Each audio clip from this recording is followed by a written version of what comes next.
I go for refuge until I'm enlightened to the Buddha, the Dhamma, and the Sangha. By my accumulations through the practice of giving and so forth, may I become a Buddha to benefit all sentient beings. I go for refuge until I'm enlightened to the Buddha, the Dhamma, and the Sangha. By my accumulations through the practice of giving and so forth, may I become a Buddha to benefit all sentient beings. I go for refuge until I'm enlightened to the Buddha, the Dhamma, the Sangha. By my accumulations through the practice of giving and so forth, may I become a Buddha to benefit all sentient beings. Sanye joda zoge jonam la janju bardo tane gyapsuch Dage jinso gebe sonam ge dola benjere sanje rubarayisho Sanye joda zoge jonam la janju bardo tane gyapsuch Dage jinso gebe sonam ge dola benjere sanje rubarayisho Sanje joda zoge jonam la janju bardo tane gyapsuch Dage jinso gebe sonam ge dola pencere sanje rubarayishom Om ye dharma heto prabhavam hetom tejam dathagato yavatat tesham chayo nirodha Evam vati mahashramanaye swaha Om ye dharma etu prabhavam Hetum tesham dathagato yavatat Tesham chayo nirodha Evam vati mahashramanaye swaha Om et tu prabhavam hetum desham dathagato yavatat desham chayo nirodha Evam vati mahashramanaye swaha. All phenomena arise from causes. The causes are taught by the Tathagata. The cessation of causes as well is taught by the Gracia. Tiyatha om gate gate Paragate Parasamgate Bodhiswatyata Om Gate Gate Paragate Parasamgate Bodhiswatyata Om Gate Gate Paragate Parasamgate Bodhiswaha. Okay, we read the symphysis, the compilation on emptiness and Bodhichitta which we read before.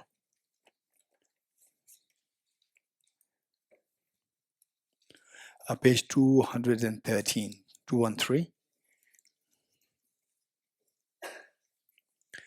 Dependent origination and emptiness, a compilation of excerpts from sutras and treatises for meditation.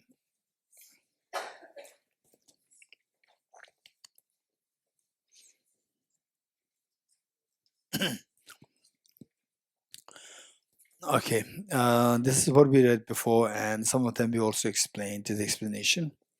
We'll just read it and see if you can reflect on the meanings of these words. Together, gift of you, the Ratna Sutra. Manjushri, whoever listens even with doubt to this teaching on emptiness, generates much greater merit than a bodhisattva who, lacking skill in means, practices the sixth perfection for 100,000 eons. This being so, what need is there to say anything about a person who listens to this teaching without doubt? What need is there to say anything about a person who imparts the scripture in writing, memorizes it, and also teaches thoroughly and extensively to others? The treasured one thus called Sutra. Any person who, possessing all these 10 great known virtues, enters into the teaching of selflessness and has faith and conviction that all phenomena are from the beginning pure of true existence, does not go to bad rebirth. Chapter on Subduing Devil Sutras. If any bhikshu realizes all phenomena are absolutely pacified of inherent existence, and the beginning of the defilements is devoid of self-nature, it removes the guilt of having defilements and make unstable the defilements, thus deeming even an immeasurable negativity is dysfunctional, let alone the secondary wrongs done associated with ethics and rituals. Adideva's 400 verses on the middle way. Those with less merit will not even have a doubt in this Dharma of ultimate reality. Should an inquiry ever arise in someone, it should shatter samsara into pieces. Acharya Dharmakirti's commentary on Vedic cognition. One is liberated through the view of emptiness. The rest of their meditations are for the sake of that. Bodhisattva Shantideva regarded the Bodhisattva of life. All of these branches of practices were taught by the Buddha for the sake of wisdom. Therefore, all those who wish to pacify suffering should generate this wisdom. Acharya Chandrakirti entered the middle way. Even as an ordinary being, when hearing about emptiness, if one experiences with an utter joy again and again, tears flowing from such pure joy moist in one's eyes, and one's hair stands on end, one is the seed of the wisdomful awakening. Upadhyaya Sutra. The various delightful flowers blossom, and the sparkling supreme golden apples stand so alluring. For none of these is their creator. They are posited by the power of thought. It is through conceptualization that the world is imputed. Bhikkhuni Vajira's utterance in the Fundamental Vehicle Sutra. The mind is demonic which views the true self. You have a wrong view. These composite aggregates are empty. There is no being in them. Just as one designates a car, it depends upon the collection of parts, so we assert a conventional sentient being and depends upon the aggregates. Venerable Shavara's writings. Searching for reality throughout space, one finds not the periphery nor the center. All perception cease completely. Likewise, through a thorough search of mind and phenomena, one finds not even an atom of essence. Since the searching mind is not found, nor seeing anything is seeing the reality. Sinsara's writings. By entering into emptiness but devoted of compassion, one will not find the supreme path. By meditating upon compassion, one will not attain liberation but remain in samsara. The one capable of grasping the unity of the two will not remain in samsara nor abide in personal nirvana. King of Concentration Sutra. Just as in the dream of a young girl she met with a boy or saw his death, just was she at the meeting and in anguish at his death, we all phenomena thus are in Nagarjuna's fundamentalism of the middle way. Ceasing from karmas the afflictions is nirvana. Karmas the afflictions arise from mental elaboration of grasping, elaboration seized by or in emptiness. Neither the aggregates nor different from aggregates. The aggregates don't depend on him, nor is he dependent on them. The Tathagata does not possess the aggregates. What is the Tathagata? That which dependently originates is posited to be empty of independent existence. That being dependently designated is the middle way. Since there is no phenomenon, there is no dependent originated. There is no phenomenon, there is not empty. Arinigarjuna's precious garden. If the person is not earth, not water, not fire, not air, not space, not also consciousness, nor all of them, where is a person out of those? Just as a person is truly, because of an aggregation of the six elements, his element also is not truly existent as the aggregation of the own constituents. Dharma Samgiti Sutra. Forms appear as mass of form. Feeling resemble bubbles in the water, and discrimination like a mirage. Metal formations are like the plantain trees. Consciousness is like the magical illusion, so taught Surya Mitra. Arinigarjuna's commented on awakened mind. Those who understand this emptiness of phenomena, they are also conformed to the law of karma and its results. That is more amazing than amazing, that is more wondrous than wondrous. There was 400 verses in the middle way. When dependent arising is seen, ignorance does not occur. Thus, through all efforts trying to find this subject, His Holiness, the seventh Dalai Lama's rain shower feeds, a song of the four mindfulnesses as a guide to the view of the middle way. At the crossroads of the six collections of consciousness that have diverse perceptions are seen the hazy dualistic phenomena which are based as a magical show that is by nature deceptive. Don't believe them to be true, but view them as having the nature emptiness. Don't let the mind go astray, but place it within the nature of appearance emptiness. Through not losing mindfulness, hold it within the nature emptiness, appearance emptiness. The sphere of appearing and existing phenomena is pervaded by the space of the ultimate clear light of suchness. There's an ineffable ultimate reality. View the nature of emptiness through abandoning mental contrivances. Don't let the mind go astray, but place it within the ambience of reality. Through not losing mindfulness, hold it within the ambience of reality. His Holiness, the 14th Dalai Lama's pray for proliferating the Dhamma of the Leather Snows. Venerable Marbalo Zawa Shebe Dorji and so on, the host of the precious Kagyu, the source of blessings, the chain of unexcelled masters of the outstanding tradition. To you all I pray, may the Buddha Dhamma of the land of snows blaze forevermore. All phenomena encompassing samsara and nirvana are but the radiance, spontaneous awareness. Awareness itself devoid of elaborations. It is realized in the nature of Dharmakaya. Pervading all existences of appearance of samsara and nirvana is the great Mahamudra. May the Buddha Dhamma of the land of snows blaze forevermore. Aranigarjuna's praise of Dharmadhatu, impermanent, suffering, and empty. These three, they purify the mind. The Dhamma that unsurpassed and purify the mind is the lack of intrinsic nature. Concluding prayer from the composition of reasoning, a commentary on Aranigarjuna's fundamental wisdom middle way.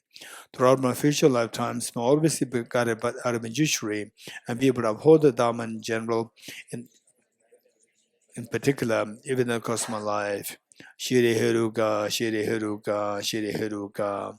Haze the selflessness of phenomena, emptiness of mind, which is the source of everything, as it is impurity of causal nature. Rules the selflessness of the person, emptiness of self that is fabricated by the web of conceptual thought that grasps itself a person. Cause the ultimate reality, the absence of dissonant duality of subject and object. Shiri is the non-dual exalted wisdom that abides in congruence with this emptiness of object. This is the meaning of Evam.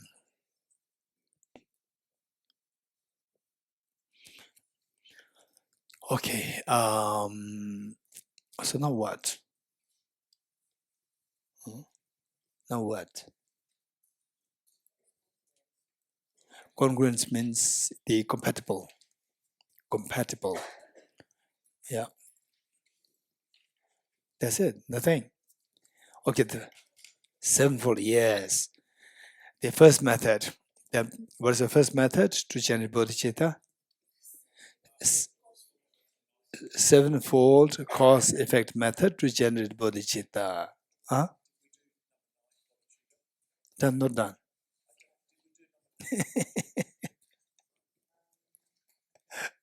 Okay.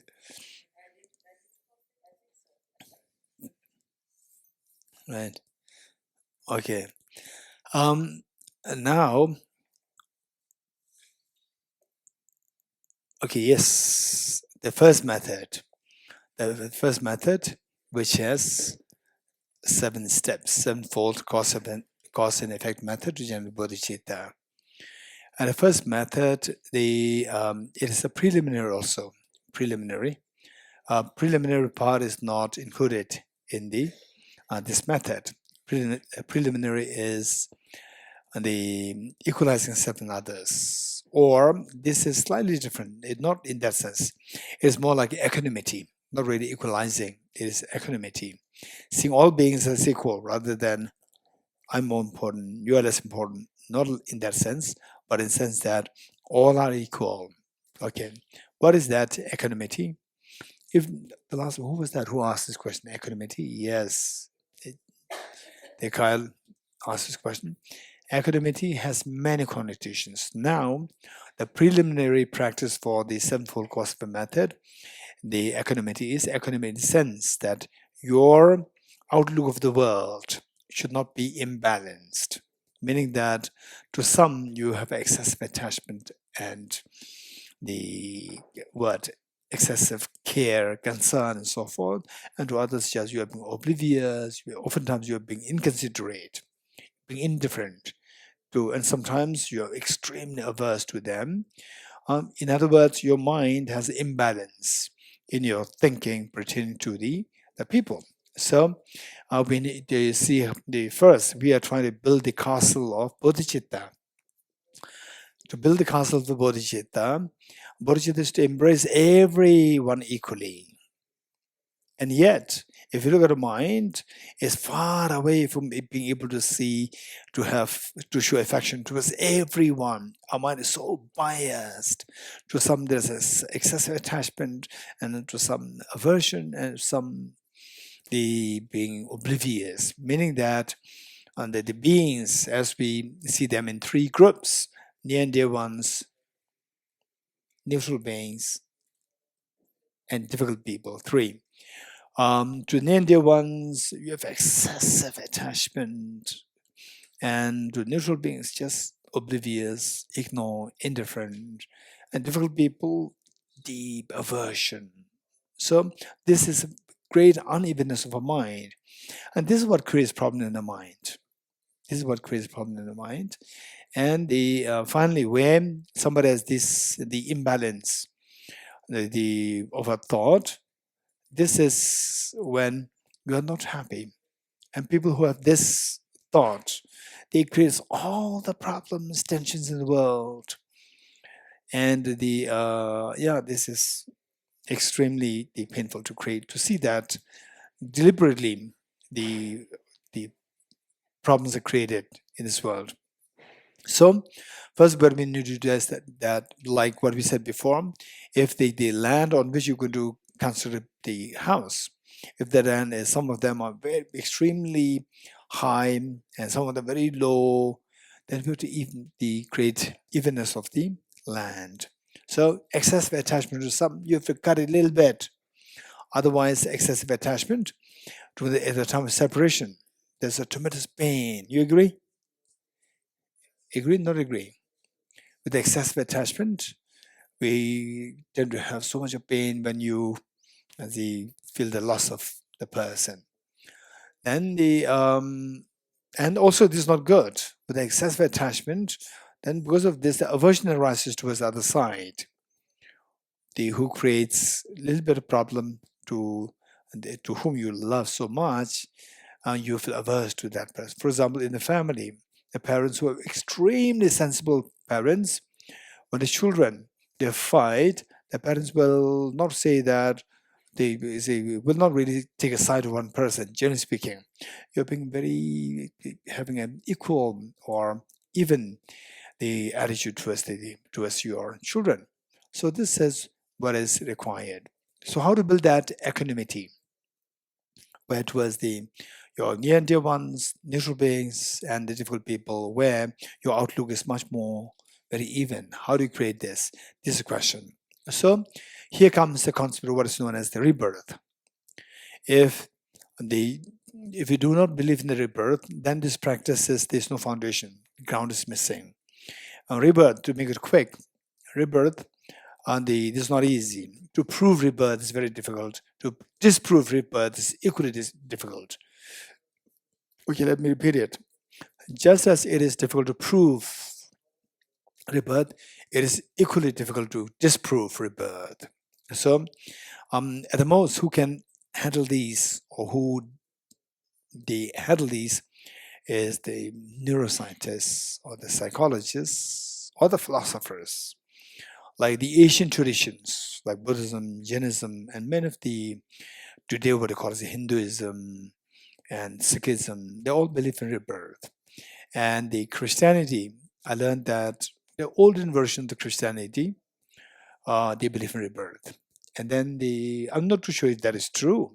I met one Christian priest who was always talking about karma. And then he's actually a priest. And I said, how come that you talk about karma if you are a Catholic priest? He said that, the Christianity is today what you find the Christianity is slightly different from what it was actually before.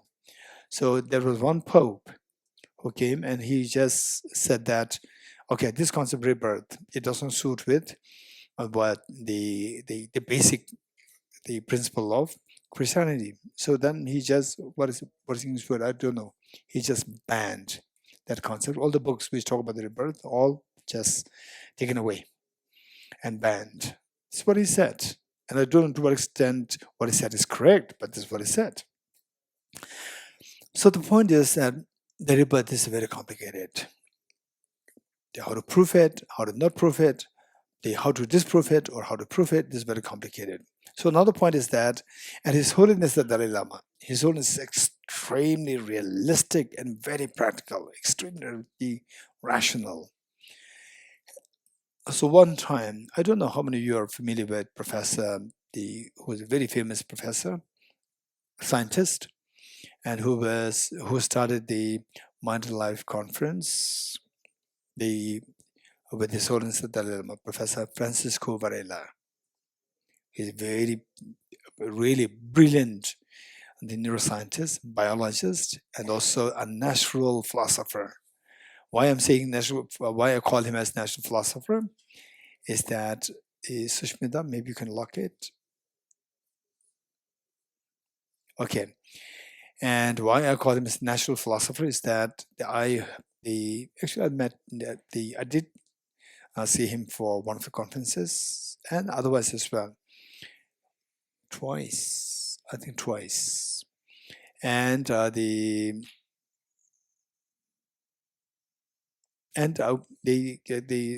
programs, his interview was shown. And his interview, I can see that he's a natural philosopher. He's a very brilliant thinker, natural philosopher, very good. And he's very sharp on the biologist as well as the neuroscientist. And he passed away. How he passed away? He must be in his, I think, late 50s. And he was suffering from cancer, I think liver cancer. And the doctor said that you have to undergo surgery. And he asked the doctor, what guarantee is there that with the surgery will prolong my life? And the doctor said, we cannot guarantee anything. Then he said, if you cannot guarantee, why should I go to surgery? It's extra pain for me. And then he did not sign up for the surgery. The matter was reported to His Holiness. So look at this. He's a brilliant scientist. And his deep respect and love and affection for His Holiness. The matter was reported to His Holiness, and His Holiness said that, Francisco, better you sign up for the surgery. The moment he saw the message from His Holiness, he signed up. Right? He signed up. And then I think about after surgery, maybe after a few months, again, there was another Mind Life conference, and it was in Dharamsala here, His Holiness's palace here. He attended. Both he was His Holiness and he, two of them were the main ones as the one who founded this conference. And then the first thing that he already became so frail. And then first thing that he told His Holiness during the conference was that, Your Holiness, I'm here because of you. Otherwise, I would have been gone by now. And then the next conference was in America, and he was I think in France. He was living in France, if I'm not wrong. But he was from Chile. Yes. Karen, you know him? You must know him. Okay. So then His Holiness was in America for this conference, and he could not attend because it was his last days, and he was in France, and he's watching the conference online. And in those days, online was not at all fashionable, but it was something which can be created only for very special situations. So he was lying on the bed in his room in France, watching the proceedings there in America, the conference with His Holiness, and His Holiness, they talked to him on the telecasted, taught him saying that, my friend, His Holiness is very direct and there's no beating around the bush. His Holiness said, His Holiness did not say that I'll pray for you, pray for your next life, and so forth. This is what I'm saying, next rebirth. What His Holiness said is that, my dear friend, you are my brother. and you have made such a great contribution to the humanity. And I really appreciate it, and I'll remember you till my last breath. He did not say, I'll pray for your next life. And so he's extremely practical, because the audience, who are the audience? Many who don't believe in rebirth.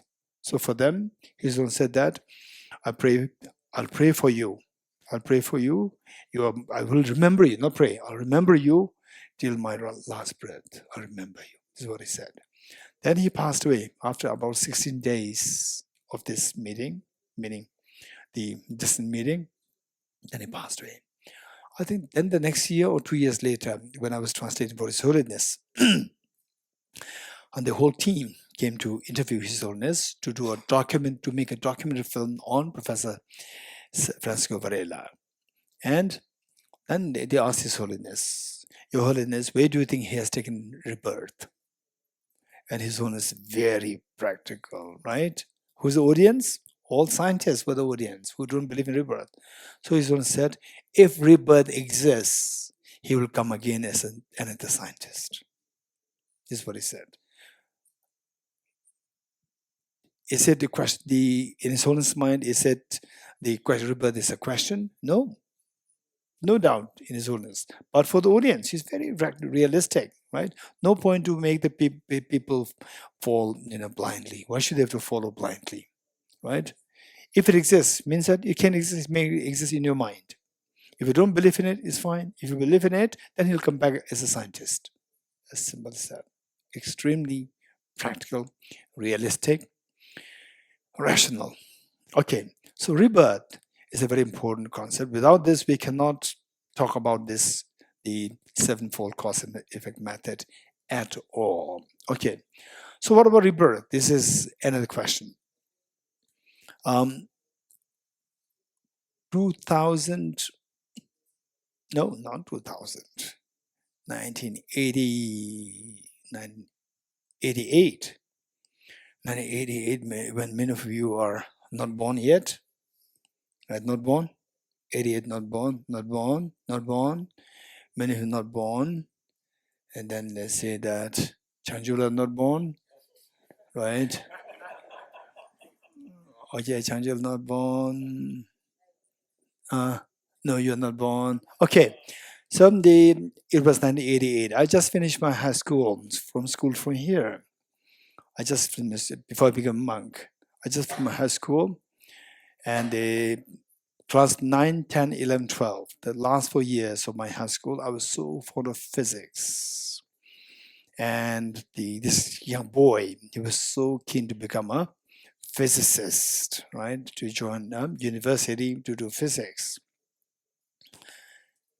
And then the course of the life suddenly take a turn and join the IBD instead of regular college, join the IBD, Institute of Buddhist Dialectics, here in Dharamsala. And then our school, the institute principal, my teacher, Ven Geshe Dorji Damdul, he did not have any modern education, but he's a brilliant philosopher, logician, and a great bodhisattva. Amazing. And very open-minded. He invited one lady professor, medical doctor, American lady doctor, to give a lecture on neuroscience to his students, to his monk students. And then she would not speak Tibetan, and the monk students, they don't speak English. So he instructed me to become the translator. So I was translating. And the brain that I learned in the school here, and by the way, class 9, 10, 11, 12. 9, 10, no ocean, you have to take biology, physics, chemistry, mathematics, all. Class 11, 12, you have a choice. You take biology or maths or both, up to you. So I took both in class 11. And then class 12, I left biology because I want to focus on physics and mathematics. And my biology teacher was so upset, right? My biology teacher was so upset, and because this boy was doing good in biology, he was the topper. She was so upset. And then she sent a message through the maths teacher, because I was fond of maths and physics. So the math teacher, tell this boy to continue the biology. And math teacher just very casually told me, Dorji, why are you not taking biology? I got a sense that it's coming from the biology lady teacher, not from him, because he has nothing to do with biology. So I was very stubborn. I just stick to this. And the why are we saying this? Yes. So the neuroscience of the brain, which I learned in school, it was just the very basic, class 10, 11. That's it. The brain, the cortex, cerebrum, and the pituitary gland, and so forth. That's it. Very simple. And I was asked to translate for this talk by the American lady, the doctor, on the workings of the brain, and to the monk students. And she made a brilliant talk. And I was a translator. Because of this translator, I just felt that it's my duty to give the maximum to the audience. So I paid attention to what she said. And I was really blown away by the talk that she gave. Wow, that's amazing. That's amazing. Because it was way more sophisticated in comparison with what I learned in school. And that too, there was a gap of 1 year where I felt disconnected. I was disconnected with biology. And that night, I did not have any sleep. Why? Because if this is how the brain works, where's mind? Your emotions are because of this amygdala. What you're perceiving, all these sensory perceptions they're having because of the cortex. And the memory because of this. Short-term memory, long-term memory, it's all because of this. Language because of this. If this is how the brain works, where's the mind? Right? And this poor boy, he left the school and they forgot the idea of joining the university, regular university, to do PhD physics. And then join a monastery thinking that there's rebirth. Where's rebirth if there's no mind, just a brain? Whole night I did not have sleep. Then in my mind, I made up another thought that, hey, Dorji, now don't think that you are a Buddhist. I told myself, don't think that you are a Buddhist. Now, where is the mind? If the mind is not there, whole Buddhist concept is shattered. Because no mind, no rebirth. No rebirth, all concept of Buddhism is just stories. Okay, but don't reject it, don't accept it. Start clean slate. I was just like 19 or 20. This girl's age, right? Understand? Yeah, her age, right? At that age, I made my own mind to say that don't start as a Buddhist. Now clean slate, not as a Buddhist, and see if there's a mind really existent. Mind different from the brain. Okay, this was my journey. And it has been like the last over 30 years, right? Since many of you are not born. Changjula was not born. Many of you are not born, right? Okay. So this was my journey. It is a very interesting journey. And every time His Holiness was giving teaching, when I was translating for His Holiness, and His Holiness talk a little bit about the mind brain, I would just pay special attention to this. While I was translating, I was also noting of those points.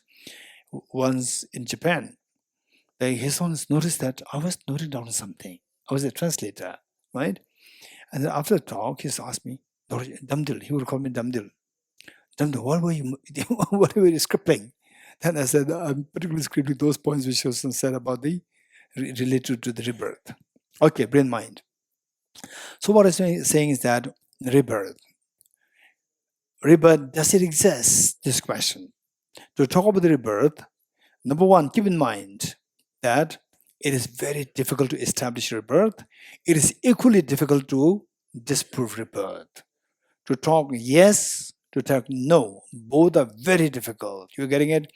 Today, after all these journey of exploring what the neuroscientists are saying, what Acharya Dharmakriti, 7th century great Indian master, his book, Pramana Vartika,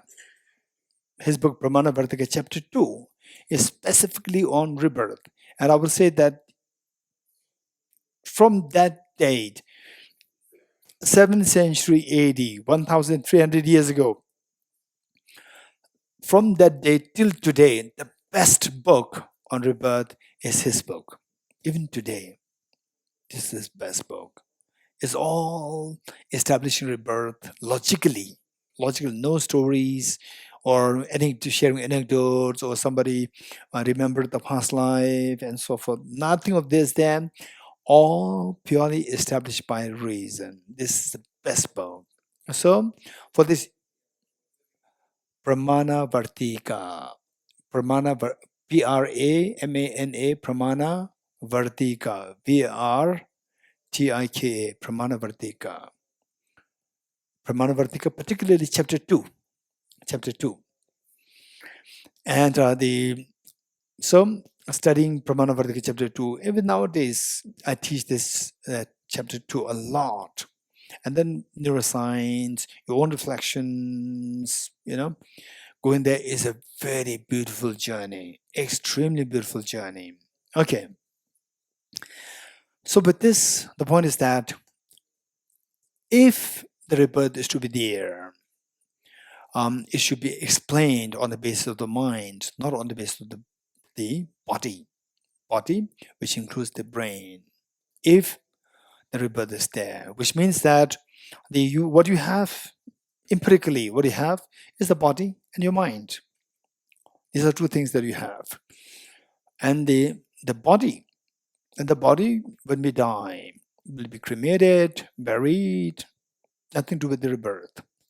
And if at all something goes to the next birth, there's your mind that travels. The next question, the mind and the brain, are these two one or these two different? This next question. So till you resolve this, you cannot talk about the rebirth. So mind and the brain relationship.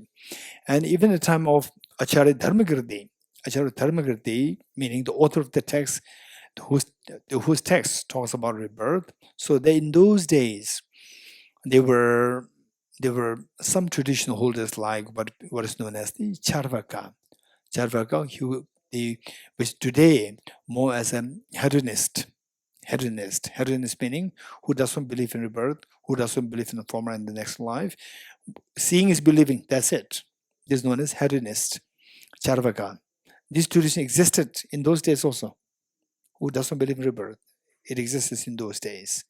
So there's a huge debate going between the hedonist, Charvaka, and Acharya Dharmakirti. In his text, he brought all the points of view of the logicians who do not believe in rebirth. And then he explained, and today, if you are exposed to neuroscience, and here, in fact, Ben, he is doing the PhD in neuroscience. Yeah. So if you're exposed to neuroscience, and if you study his text well, really thoroughly, then try to see, let's say, what neuroscience is saying, what the opponent's view brought by Acharya Dharmakirti in his text, you see that there are many parallels.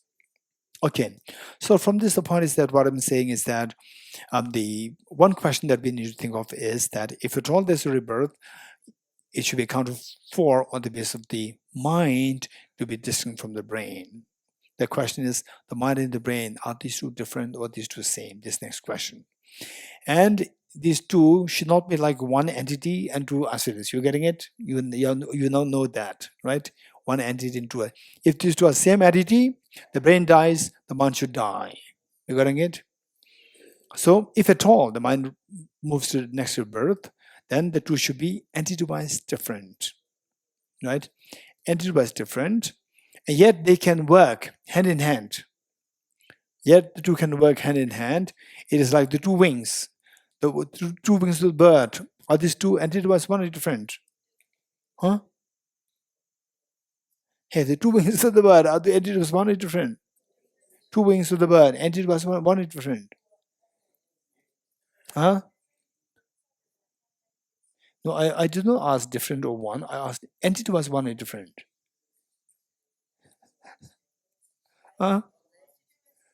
Right, left, two wings. Entity was different or one?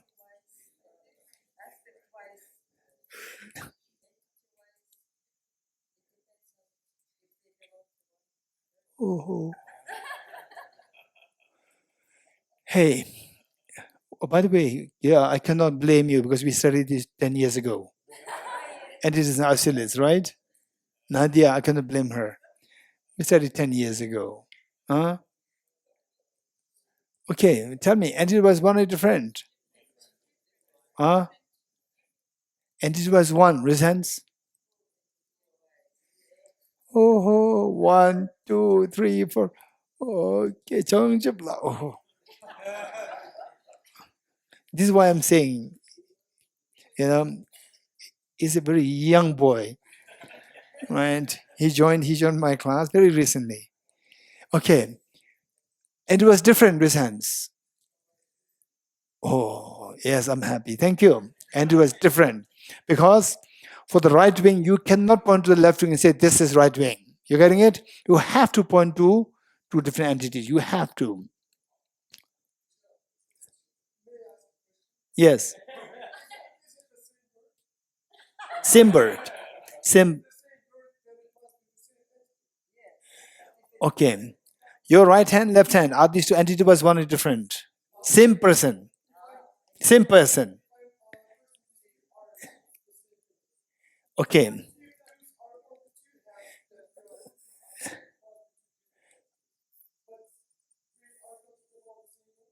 Same bird, same person, right? Hey. Oh. Hey, if there's somebody, okay, Russian group, tell me the two hands. Don't listen to the translator. No, you have listened, but don't trust him, right? The Russian group, tell me two hands, and it was one or different. And it was different with hands, and it was different with hands, and it was different two hands of the same person, right hand, left hand, and it was different with hands. And it was different. 1, 2, 3, 4. Okay, there's several you. You teach the translator. This entity was different. You are getting it?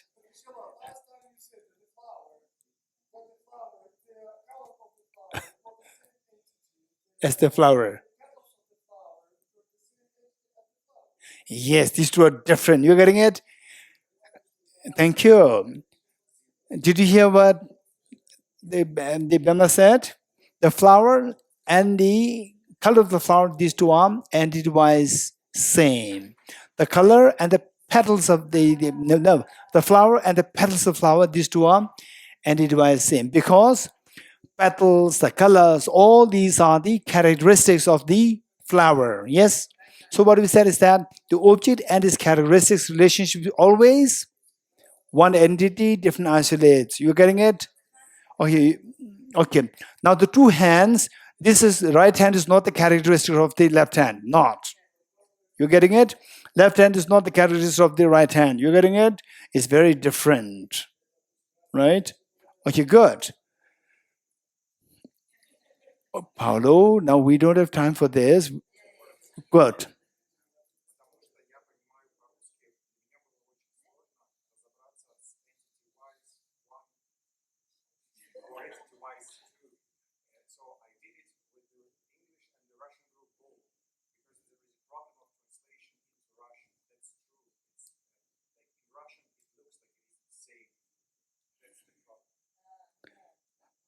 But the Russian, many of them got the correct answer. They got the correct answer, Russians, right? Okay, the Russians. A flower and the color of the flower. Entity was one or different. And it was one or different. It is one. Okay. On the let's say your right hand and the left hand, entity wise one or different. Raise hands those who said different. Okay, yes, they got it correctly. If they translated wrongly, then they should not be saying this. They got the correct answer. Thank you. Although Bemla, he himself did not understand it, but he gave the correct information. That's amazing. Very good. Yeah.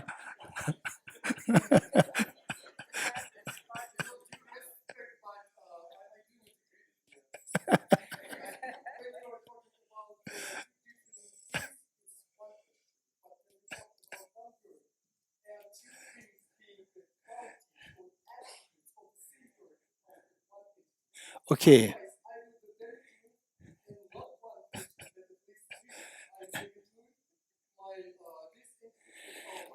Okay, Bemla, hold on, Bemla. Okay, hold on. So let's see. Well, this I mean, without him being convinced, then everybody will not be convinced. Okay. So what you do is that Bemla, you are getting confused with one thing. Same, the person and his right hand, these two are entity-wise one. I agree with you. The person and his right hand, these two are entity-wise one. I agree with you. The person and the two hands together, these two and two hands one. Person here, these two are entity-wise one. We are not talking about the person and the hands. We're talking about the two hands, just the two hands. Just the two hands, entity-wise different. You're getting it?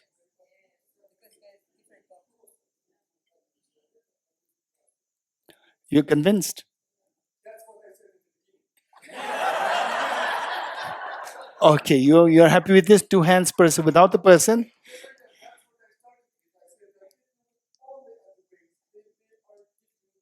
Entities. No, no. So which means that the Banu, you don't have a good ear. The reason is we never talked about it. We never talked about the bird and the two wings. We never talked about it. Two wings, I said it. Two wings of the same bird. You're getting it? Good. Okay, now we don't have another 10 days. You're getting today, tomorrow. In any case, I'm leaving. Okay, and also there's some questions. One, two, Ami, Hari, right? You have questions. There some of you have your questions? Okay. And also Luca. We must give a chance to Luca for his question because he worked so hard for us. Okay. Now what I'm saying is that the brain and the mind, these two are, if there's rebirth, then the mind should be traveling from one life to the next life. And the brain and the mind, if these two are the same entity, then the mind cannot travel to the next life. So these two should be entity-wise different. So for that matter, that how do we understand that the brain and the mind, these two are different entities? This question. This is a very serious question. In fact, I have to share these things to make you feel the weight of this. This is not easy. I was in Israel 2019, and one of my friends, she was requesting my host to let me stay with her and her husband in her house for a few days. And the host is smart. He looks for ways and means, and it did not happen. And then 2019, there was before that 2019, and again she made the same request, and my host was kind enough to allow me to stay there with her family for one night. The moment I reached there, I was already very tired traveling Israel like this, right? Long and from right, traveling north, south, very far away. Huh? Yes, but traveling every day is very far away. Every day, right? So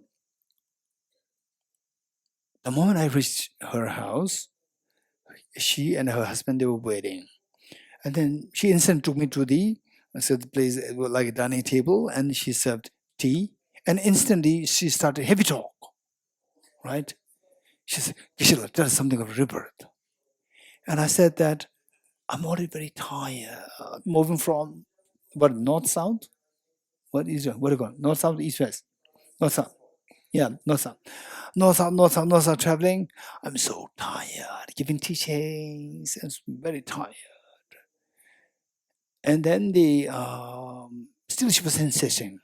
And then somehow we're having some light talks, and she would drag it into rebirth. And then I said, no, I can't talk. It's very heavy talk. So for this, say I need fresh mind. Fresh mind meaning that I should have enough rest, and then I can talk. Otherwise, all these tired, travel, and talk, and then no energy, I can talk. And then after this, she offered dinner. At the dinner table, then it was more a proper setting. Dinner table. Husband was there. Husband was a physicist. And I was sitting here, and she was there, and my two friends were there. And she said, Ishila, tell me something about rebirth. I said, no, I'm very tired. Then she becomes so restless, right? She becomes so restless, and she now I'm losing the chance, right? Then she said that he's the one who doesn't believe in rebirth. She pointed to the husband. He's the one who doesn't accept rebirth, right? Then I was telling him, and he was staring at me like this. Okay. It was quite a tense moment. Okay. Then I started to make it very quick. Then I told him that you accept rebirth or not is up to you. But you're a physicist. You have a brilliant mind. A brilliant mind which you have, if you look at the human beings, is so less in number. So brilliant mind should not be using the brain just to fill the belly. But anybody can fill, even a dog can also fill the belly, meaning to food, just for living. This mind must be used for something special, which the ordinary people cannot think. Like topics such as quantum physics, such as relativity theory, such as rebirth, and so forth. And why rebirth? Why rebirth is a topic? Because rebirth is something which ordinary people cannot think easily. It requires very specialized thinking, very sharp intelligence required for that. And also that is very important. If it is not important, unnecessary. But it's very important. Why important? That in the first place, we don't know whether rebirth exists or not exists, and is in a dark area. Now, the point is that when we die, small children and the elders, what's the difference? Small children, they don't know, they cannot think of what is after 10 years, what is after 20 years. If the small children, they were given the choice, they would rather, most of the small children, they would rather prefer not to go to schools, rather stay at home and play games, or now after they hang after the mobiles all the time, right? Whereas the elders, the parents, will somehow persuade the child to go to school. Why? Because the parents could see if it always hangs out of the mobile, the child will suffer after 10 years, after 20 years, after 30 years. Whereas the child doesn't see that. So at the moment, we're all like small child. We're all like small children. We don't see what is tomorrow, what is next life. And we don't plan for this. And if you don't plan for this, you become like a small child. And then suddenly at one point, you become age 20, 30, and your life is totally zero for you. And then you regret. You regret. So, likewise, when we die, if there's rebirth, you are not prepared. So, whereas if you know that there's rebirth or there's no rebirth, if you're really mentally convinced of this, rebirth, no rebirth, whatever, if you're mentally convinced, then you are very comfortable when you die, very comfortable. Because at time that if there's rebirth, you're not prepared. It's very scary. It's like you are become like a small child. So therefore, this is something which is an extremely important topic that particularly brilliant people should be exploring, like yourself. Is what I told him. And of course, I personally see that as a huge responsibility on my part, because that I'm exposed to the modern education as well as the Buddhist philosophy and the Buddhist psychology. So therefore, and also I'm very interested in this. It's a very important topic, and I'm gathering information to write a book on this. And he said that I will be the first person to read your book. Okay, so what I'm saying is that this rebirth concept is the very important, extremely important. Okay, having said this, the same. What is the relationship in the brain and mind? One entity, different entities, right? Okay, this is one topic. The first thing is that what is brain? What is mind? This is the what we need to distinguish. And that too, don't follow blindly. Don't follow anybody blindly. You should be convinced. You should be convinced. So what is brain and what is mind? You're getting it? I'm sharing it. Okay, let's say that if I ask you to think of your time with your mother when you were a very small child, and in the mother's the arms, you're so happy, and now you're already the 20, 30, 40, and you can't be in the mother's arms, right? And the same, just imagine that when you were little girl, little boy, mother's hugging you. Just think of this. It's purely mental activity. It's purely mental activity. And you, without disclosing what you're thinking to the neuroscientist, and I give you to the neuroscientist, and neuroscientist put you in the fMRI scan. In the scan, the neuroscientist can see your brain, what's happening in your brain. You're getting it? The brain waves, synaptic connections, where the neural firing is happening, and what kind of neurotransmitter is being transmitted. If the brain scan is really high quality or very sophisticated, then you can see these things. But the neuroscientist will have no clue what you're thinking. You agree? You agree? Okay. If you still think that, maybe who knows, that he may be identifying what I'm thinking. This is why this is not the case is that you must read Michio Kaku's book, The Future of the Mind. He's a physicist, not the neuroscientist. But what he wrote, The Future of the Mind, what he wrote is based on the data that he collected from his neuroscientist friends, world-renowned neuroscientist friends. Is very authentic. He's brilliant. Michio Kaku, his book, The Future of Mind. And I read it, and I was so glad that I found this book. He gave the raw data of the neuroscience in every aspect. And then he mentioned that the neuroscientists, they had no clue what you're thinking. And because of this, the neuroscientists, they are creating dictionaries. For example, okay, what is the water in the water? Vada, right? If I read something and the Russian word vada, I don't know what it is. Then what did I do? I go to the dictionary, right? I don't know what this word means. Vada, what it means. Then what I do? I go to the dictionary, right? Vada and see water, right? Oh, vada means water. Likewise, the dictionary is to help you understand something which you earlier did not understand.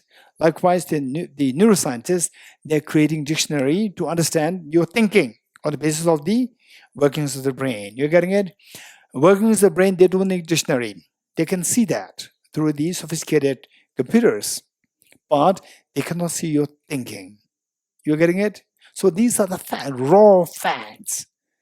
You don't just say that no, mind and different, they are different. The mind and brain, these two are different. The mind travels to the next life. And then they say, no, this is not sufficient. What you say, it should be empirically acceptable, right? So the neuroscientists, this is what they're doing. This is what they're doing.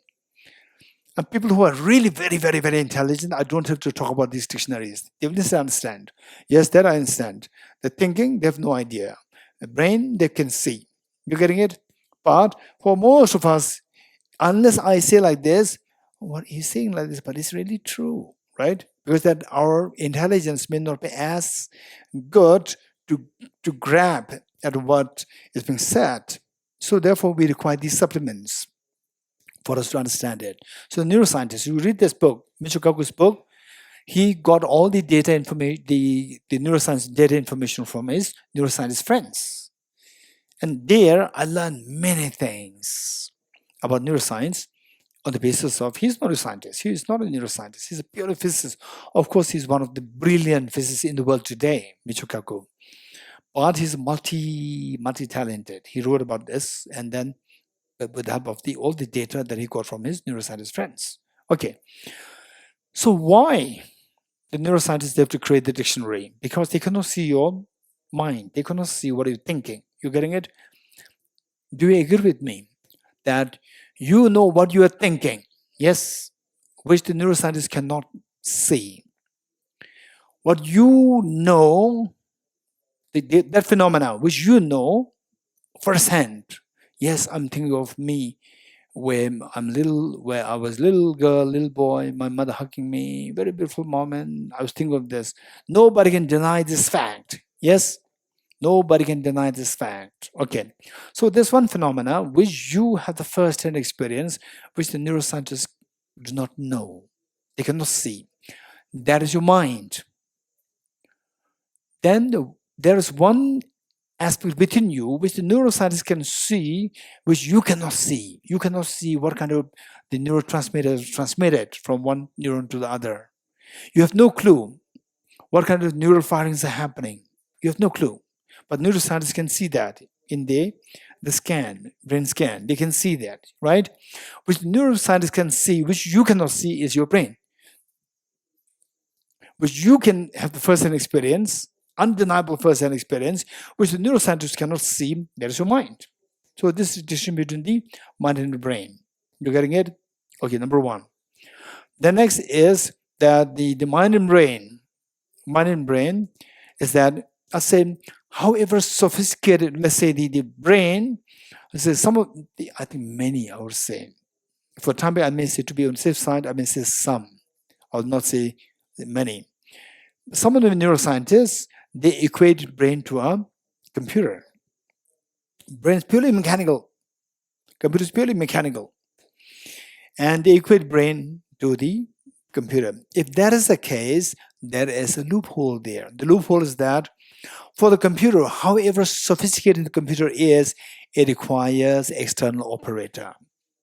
And some of you may say yes, and some of you may not say no, there's artificial intelligence. You're getting it? This is too naive who think that there's artificial intelligence. You don't require the human, the thinking, human operator. You know, at one point there's going to be artificial intelligence which will operate on its own. It'll never happen. You're getting it? So you don't just trust people like me. For the artificial intelligence, just see don't even they say they trust the people who are like the writers. You're getting it? Writers, they are not in this area of the artificial intelligence. Read those things which are actually written by the artificial intelligence, the scientists. You're getting it? Many of us may get the impression that one day there's going to be a time where everything is governed by the artificial intelligence. It'll never happen. You're getting it? So, and it's very dangerous also that we the ordinary people may think that it is pure artificial AI controlling us, but there are some brilliant people who are managing this, who are managing the computers, that we the ordinary people think that it is the artificial. No, there's somebody there, human being behind that, the brilliant software engineers, extremely brilliant minds, maybe top 10 in the world or top 5 in the world. These people can manage everything. It's very dangerous. Even today, what we call is the country, system of countries. There's our country, even that may disappear, managed by some of the brilliant minds there. We never know. So this is very dangerous. In all in all, what I'm saying is that artificial intelligence right? If you ever read, so don't just read the articles written by the normal columnists, normal journalists. Journalists are not the artificial intelligence, the computer scientists, right? They get the information from them, and then they write something which the ordinary people can buy. You getting it? So what they write doesn't really reflect. Even the physics, concept of physics, like what is God particle and so forth. God particle, it becomes so popular at one point in the magazines, right? If you talk about the God particle to the real hardcore physicists, they will be very upset because this is totally against the concept of physics. One time in the conference, Tibet House, we used to organize many conferences on the physics, quantum physics, and Buddhist philosophy. And somebody so naively brought up the concept of God particle amongst the physicists. And there was physicist, one Indian physicist, who is very bright. So he outright said that this is stupid. You're getting it? So the God particle and so forth, the ordinary people buys this concept because for them this is very appealing. And some journalists, they write and they hear something like that, they write it, God particle, and the ordinary people they buy it, and the ordinary people they speak this and they bring this up in the conference. In the conference, the hardcore scientists are there, so they're very upset. Outright, he said this is a stupid concept, right? Okay, so what I'm saying is that what we read the authentic information, right? Say if it was an artificial intelligence, don't just read something which is written by the journalists, regular journalists. Read something written by the artificial intelligence scientists. That were the top scientists, not just every scientist. Okay.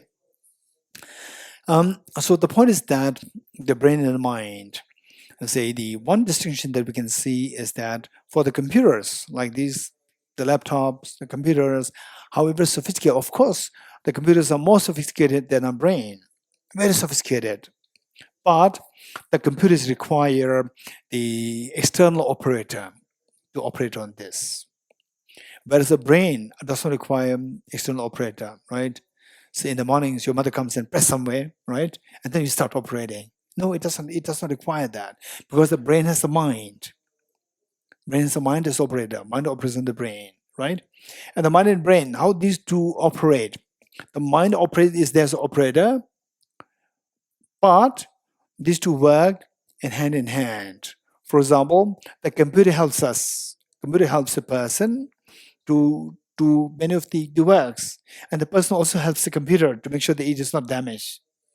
You understand it? So the computer that is not damaged, we make sure that is properly taken care of and so forth. And the computer helps us to do the computer works and so forth, which we take long time. The computer can do it just within few seconds. Okay, so these two are mutually causal, mutually dependent. These are mutually dependent, but the brain requires, the computer requires external operator. Our brain requires another operator. So we already have that operator. What is that? The mind is as operator. So our brain does not require a separate operator. But the computer is, however sophisticated the computer is, it requires a separate operator. One. Then another point that I will bring it here is that the so that was what happened in Israel 2019, where this neuroscientist, very senior neuroscientist and brilliant, well-known neuroscientist, he organized a conference on consciousness, where neuroscientists were there. Most of them were neuroscientists, psychologists were there, and I was also there. And then the one neuroscientist, average middle-aged neuroscientist, she made her own presentation.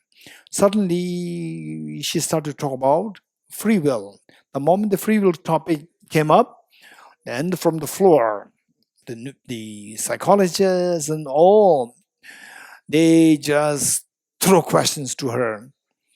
That if the brain, if the mind, if you take a reductionist approach, reduce the mind to brain. Brain is purely mechanical. Mechanical meaning that it operates on the basis of cause and effect. With the brain, with the say like a computer, you can imagine what's the outcome. What's the outcome? Because it's purely mechanical. But with the mind, we cannot be sure what you will think next. We cannot be too sure. But with the computer, we can be sure, right? We can be sure depending on your intelligence.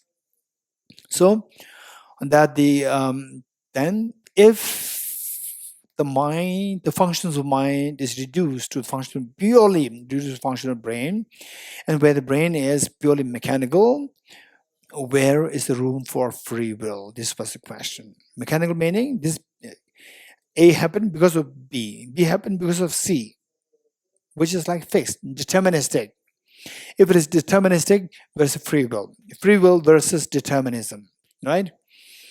If you talk about free will, where in the, and then that too, if you talk about the functions of the mind reducible to the brain, reductionist approach to the workings of the mind, where is the free will? She brought the topic free will, and then she was bombarded with questions, and she got stuck. She couldn't give the answer. There's contradiction there. If it's purely mechanical, like the computer, then there's no room for free will. Computer doesn't have free will. Whereas with our mind, there's a free will, right? For example, okay, this is a huge topic. By the way, it's a huge topic. And then seeing that this very complicated brain-mind relationship, and then the topic of the free will came up, and I started to search more on this. Then, to my amazement, what I discovered that it was greatly debated in the Christian world, the Christian philosophers, Christian theologians, and I see that some of the Christian theologians, they were put to penalty because of bringing this topic. They questioning the power of the God, right? If God is everything, then where's the free will? God decides everything for us. Where's the free will? These questions were discussed in the Christian world. I was so amazed. This is openness of these people. And some of them might have gone through very difficult time. Difficult time by the institution where you fall on the category of the being blasphemous. You're asking the power of the God. Okay, so with the free will, then the pure deterministic, the approach of the brain, where the function of mind reducible to the brain, all cannot be held true. There's an issue there, there's a problem there. So from this we see gradually, this is one thing that we need to explore. Neuroscience and the brain and the mind on the basis of the neuroscience concept. This is one thing that we need to explore. Number 2, Acharya Dharmakirti's text, we have to study that. Number 3, apply that to your own experience. There is a meditation on the mind, right? Not the brain, right? Even if you're so good in the mind observation, you will still have no clue how the brain is operating. You're getting it? So there's a whole meditation system to meditate on the mind. Okay. And then say once you get experience what the mind is like through your own experience, once you get, for example, let's say, once you get what is this singing ball, Tushita singing ball in the main hall, what is it then? If somebody said that Tushita singing ball is made of silver, I can say no, it's not, because I know what it is. If you say Tushita singing ball is a square in shape, I'll say it's no, because I know what it is. You're getting it? So what I'm saying is that if you get experiential, you feel what the mind is, then you can see that, and of course study Acharya Dharmakirti's text and get information from neuroscience. All these combined together within a single person, your research, then your conviction that the mind is something there which is totally a different entity from the brain. But the two work very closely. How the two work very closely? Even these debates were brought up in Acharya Dharmakirti's text. When there's a damage to the brain, the mind is affected, right? I remember the one Indian gentleman who I met in Dharamsala in Magdalganj many years ago, about 11 years ago. I met him there, and then he was so gentle, nice, and we started to talk, and then we introduced ourselves. Then he said that He was a CEO of a company. And then what happened was that he quit the job because that he met with an accident. With the accident, his brain was damaged and he lost his English. That's funny, right? He did not lose his he did not lose his Hindi. He lost his English. Right? Damage to the brain, and then he started to learn English once more from ABC. Again, he started learning English. Right? That's amazing, fascinating how the brain and the mind, right, and see how these two work hand in hand. That's amazing. Okay, so what is this like? There's a damage to the brain, then the mind is affected. So which means the brain and the mind is so one. No, this is not one. This is too naive. You're getting it? This being too naive. These two can work hand in hand. Doesn't mean that these two are the same entity. These two are still different entity. You're getting it, different entities. How? So I give the example of a calisthenic or gymnast. A gymnast who has a very flexible body. A gymnast in a bulky spacesuit. Gymnast in a bulky spacesuit. Spacesuit is very bulky. You cannot really, perform all the gymnastic skills, right? So bulky spacesuit and the gymnast inside. Are these two one entity or different entities? Hey, what happened? The gymnast, the person inside the bulky, the spacesuit and the spacesuit. These two are one entity or different entities? Different entities. Wow, I'm glad. So now even if I go, I don't worry, right? Right? Then otherwise you may say that, wow, Tushita Retreat is amazing, right? We learned a lot. What did you learn? Emptiness, bodhicitta, fossils, then then the entity-wise, isolated-wise, positive and negative. So tell me, tell me, the gymnast and the you and your clothes, right? Are these two entities so different? These two are one, right? I see. This is what you've learned in Tushita. Yes, we learned it. Who taught you? Geshe Dorji Damdul taught us this, right? Geshe Dorji Damdul taught us. Okay, very good, right? Do you insight? Oh, poor Dorji. He doesn't know these concepts. So how come that he's so, going everywhere to teach this wrong information, right? So if you cannot say this properly, don't leave Tushita, right? Leave Tushita only when you're able to say that you and your clothes, there are two different entities. You're getting it, only then you can leave Tushita. Otherwise, don't leave. If I told you want to leave, don't mention my name. Okay, so these two are two entities. The spacesuit and the gymnast. These two are two entities. But what the gymnast perform, the gymnast cannot perform as well as how the girl or the man performs. Otherwise, when you say you have a very light clothes on, you perform this gymnastics so well, but you cannot perform so well. If your movement is very slow. Doesn't mean that person inside is very slow. You're getting it because the cloth makes the person forbidding the person from moving fast. You're getting it. So the person is like the mind inside. Gymnast is like the mind inside, and the space lies your brain. When the brain is damaged, the mind cannot do anything. Right? If with the bulky suit, the gymnast cannot perform all these somersaults, right? They cannot. Does not mean the gymnast does not have these skills. The gymnast has these skills, but cannot demonstrate it when you are in the bulky the space suit. So space suit like so brain. When the brain is damaged, the mind cannot perform the skills as much as it has. So this is another point that we need to remember in case if people say that when the brain is damaged, mind is affected, so the mind is nothing but the brain. Then you give this example, right? Okay, so this on we need to, if you're really interested in this, 3 things to be done. 1, study a little bit of neuroscience. Don't be too naive about the brain. You have to know the neuroscience a little bit. Number 1. And nowadays, because of technology, it's very convenient for us. So you can get the best of the information very quickly. One, for example, like this book, I like this book, Michio Kaku's book, The Future of the Mind. You get so much raw data of the neuroscience in there.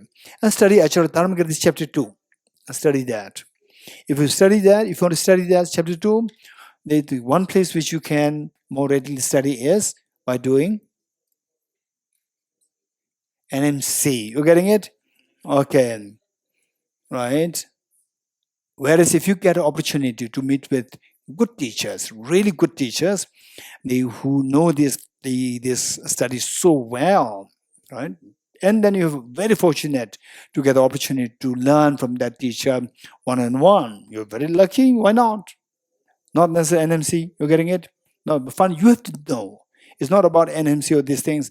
You have to know this. So at the moment, one thing where you can easily do it, and also very cheap and also very direct in English, is the NMC. Okay. Yes, over there. Okay, if you could remember, I don't know, even this, how my mind works, I don't know. Okay, so basically, yes. What is the difference between mind and the consciousness? So what I said is that, if I'm not wrong, if I did say this here, either I said it here, or I said it in the Tusamling, or I said it in both places. I don't remember, but I said somewhere that when I speak of mind or consciousness, keep in mind that both these words are English words. You agree? Both are English words. It's not Asian words. You agree? Good. What we do is that the Asian philosophical thoughts which were developed in Asia, these were not developed, of course they are developed in a language, but not English language. Now, once these concepts are to be taught to somebody who has only English language, then you have to borrow English words. Borrow English words, the different traditions, they borrow the English words differently. You're getting it? For example, consciousness. How the consciousness is borrowed by the Buddhist philosophers, Buddhist psychologists, and for example, like say the Jainism, Samkhya, Vedanta, or let's say what? Yoga tradition, how they borrow the English words to convey their concepts. They borrow the same word to mean two different meanings. You're getting it? These we should be very careful not to confuse between the two. In fact, I personally, it is my personal experience that initially, when I was first exposed to the outside world, invited for a conference where I was purely into Buddhism, Tibetan monastery. That's it. I did not have any exposure outside the world. And then, yes, with the exposure to the English language. So just that. And I thought this world. And then when I went out for a conference where all the different traditions, they come, speakers, scholars, they come, and they were using the word consciousness. And I thought that this is how to be understood the way we understand it, how we borrow this word from English. And later on, gradually, I came to sense that what they mean is very different. You're getting it? Different. So here, in this context, mind and consciousness, how we borrow these two words from English is the two to mean the same thing. Same. Anish?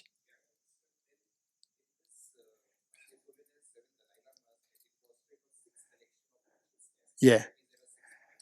Yes. What are 6 minds? Okay. So for this, you have to do NDC. Somebody has the flyer? Okay, Ryan, read it. In there should be something known as Buddhist, Psychology. What is that? Buddhist psychology. You have to study that. You're getting it? When you study that,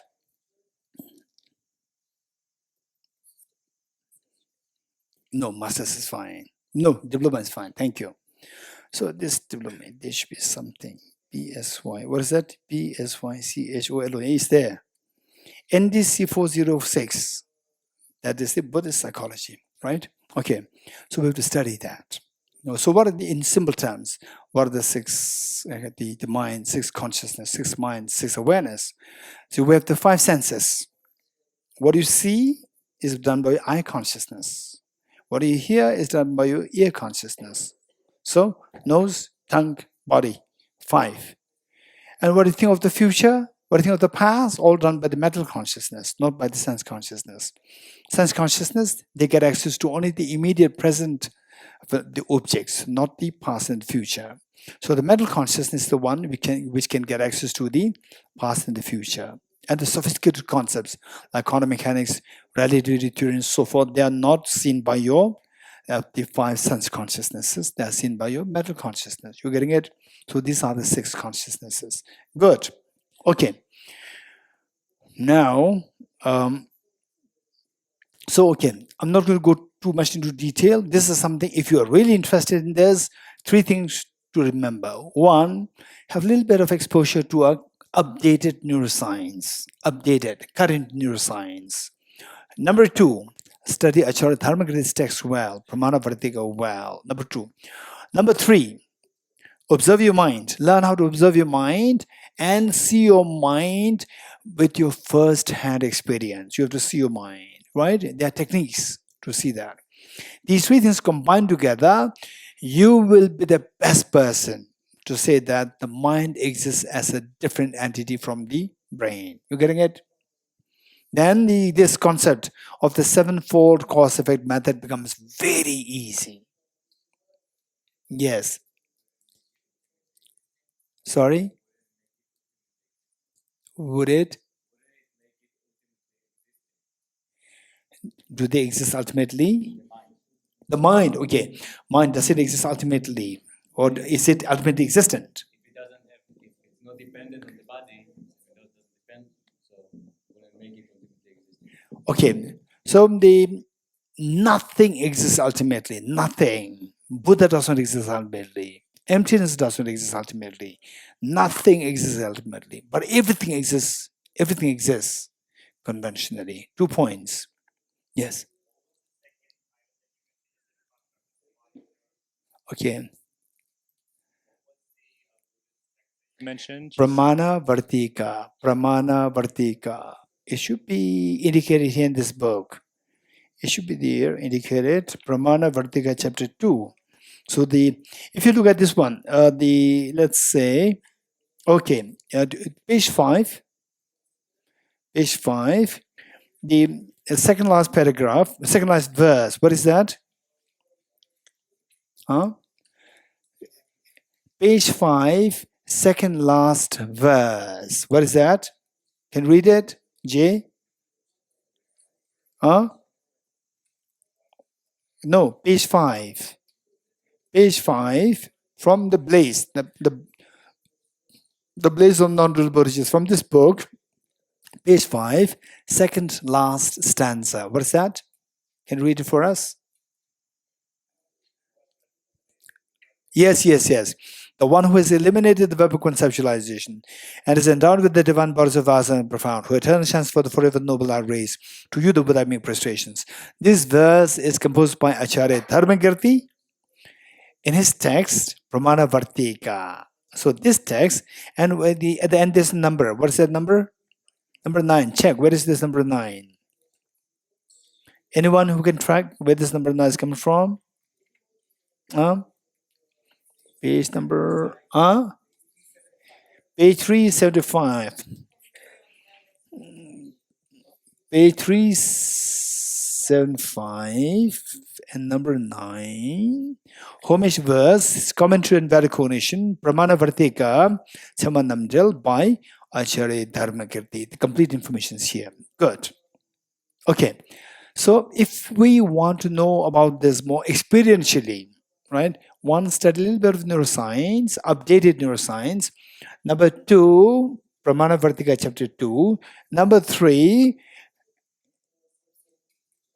do a meditation. Learn how to meditate to see the mind. These things combined together, you'll get a deep conviction that there's a mind which is different entity, which is entity-wise different from the brain. And that is one which travels, right? So before we go with the two hands coming up here, right? What I like to say is that, okay, do you agree with me that you have your body? Yes. You also have a mind. Mind, when I say, don't think of some esoteric phenomena, right? I'm sad, I'm not sad. This mind, right? Yeah, I'm thinking of, at the moment I cannot concentrate what he's saying. I don't know, tonight I may feel very cold. The weather is very cold, right? Whether I get a heating system, right? I'm thinking of this, I cannot concentrate. So that thought, that is the mind. You're getting, there's something empirical reality. So what we are talking here has nothing to do with the esoteric, some the mysterious phenomena. No, it's an empirical reality. One is the body, which is empirical reality. Other one is your mind, which feels hurt, sad, happy, and so forth, which thinks, which plans. That agent, the mind. These two things, they say, you have these two. So what do you see? I'm a male, I'm a female, I'm a transgender, all on the basis of your body, yes? I'm kind, I'm not kind, I'm happy, not happy, I'm intelligent, not intelligent, I cannot pay attention to what you're saying. This is all your mind, yes? Good. These two things made who you are, right? These two things made who you are, the empirically speaking. And this body came from where? The mind came from where? This is another question. You getting it? If the mind and body, these two are how we explore now, that we get some sense that these two are different entities. The body came from where? Your body came from where? Your body came from your parents. And this big body didn't come from your parents. What your parents gave you was a small body. Now it becomes a huge body. So this came from where? The food that you eat. And the genes you got from your parents. Chromosome genes that you got from the parents. But they dictated apple that they eat should go to the brain part. Part of this should go into the heart, and so forth. And then they say it's all decided by the what is that? Stem cells, the genes. Okay. And then they say this body, do you agree with me that this body, what you got, is not newly acquired? This body is nothing but made of billions of atoms. If I'm not wrong, say okay, Andrea, tell me, if I may ask you, what is your weight? Yes. About 70, I think, kg. 70 kg. Okay, let's say 70 kg. This is exactly what the book said, right? If you are 70 kg, what is the number of the atoms that you have? If I'm not mistaken, it is like 27 into 10 to the raise of power. No, 70 into 10 to the raise of power 27 atoms, which means billion times. That is the number of atoms your body is made of. You're getting it? So these atoms, they come from where? These atoms come from where? From the earlier atoms, right? Whether some of them from your parents, and some of them from what you eat. So what you eat, these were also atoms. They come from where? Do you agree with me that eventually they came from, say, Big Bang, time of Big Bang? Yes, 15 billion years ago. This all came from a Big Bang, right? Hey, the two girls, don't think that you're young. Your atoms are as old as my atoms. My atoms and your atoms, they are equally old, right? Not that your atoms are younger, my atoms are older. No. All atoms are as equally old as 15 billion years. You're getting it? This is the reality.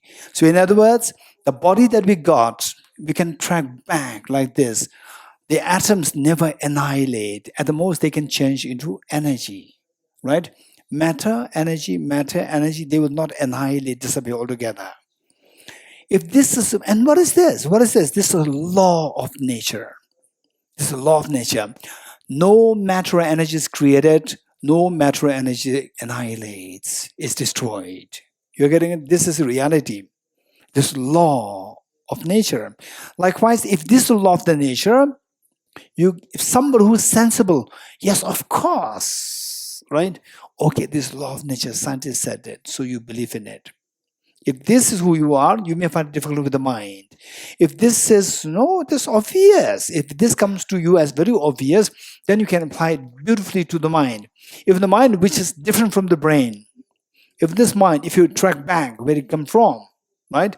The mind should come from a preceding moment of a mind which the neuroscientists cannot see, which the individual person can experience. You keep tracking back, it should not suddenly come from somewhere. No? Right?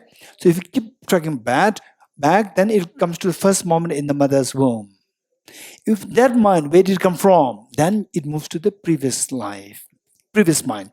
That previous mind is the mind of your previous life. So this is how, and you can track back ad infinitum. There's no beginning. Just as for this body, the atoms that constitute your body, it has no beginning till the Big Bang, 15 billion years ago. So what is before that? What is before that? The scientists still debate. They are not decided. For example, Nobel laureate, Professor Roger Penrose, a Nobel laureate in physics, I think who got Nobel laureate in 2020 or 2021. 2022, Anton Zelenga, he got Nobel Peace Prize. The people who I'm more familiar, the Anton Zelenga, I'm familiar with, I know him. And Professor Roger Penrose, I really admire him. I've never met him. When I was in Cambridge, I was thinking of meeting Professor, what is that? Stephen Hawking. I was thinking of meeting him. And we already made the date for the meeting. And then before my meeting him, I had the opportunity to listen to one of his talks, a live talk. And then I saw how difficult it is for him talking. Then I could understand there's no point in going to see him because it's so difficult for him. Movement so difficult. So I quit the idea of meeting him in person. Yeah. Okay, so why I'm saying this is that what is beyond 15 billion years ago, what is beyond that point, still faces the debate.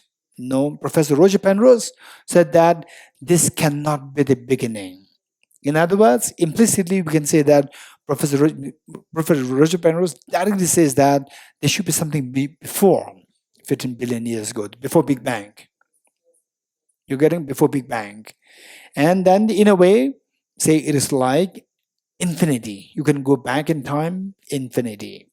Okay, if that is the case, then your consciousness can go back at infinity. Your body can go back at infinity. Body meaning the atoms, not your body as your human body. Okay. So from this, we get some idea that, okay, rebirth is really possible. Number one. Number two, another point which these are the points that I've been contemplating on all these many years. The next is about, let's say, Mozart. Who's Mozart? A musician, and who started to compose musical notes when he was 4 or 5 years old. Where did he get his skills? From where did he get his skills? From his parents? So what we say is the genes, right? The genes. Now we can go back in time. You track where he got this gene from. With this genius, we call him child prodigy. Rare incident, rare occasions where the little children, they demonstrate such skills. So his genes come from where? If you track back, you can track back till 0.3 million years ago. 0.3 million years ago, the Homo sapiens came on this earth. 0.3 million years ago, Homo sapiens came into existence. Then 0.3 million years ago, the Homo sapiens, do they play music? No music. This is our ancestor. You're getting it? No music. They're hunting for the food. Hunting. No music. Even no language is not there. Even language, very raw language. Forget about concept of music. I'm sure there's no concept of music. Then this is where the gene came from, right? So where is amazing prodigy gene came from? You cannot explain it. Only if you can explain on the basis of the mind, which is different from the brain, which should not necessarily come from the 0.3 million years ago. It can come from somewhere else. You're getting it? So these are things that we can think of, that the and what we do. For example, what we do, say tomorrow, let's say that,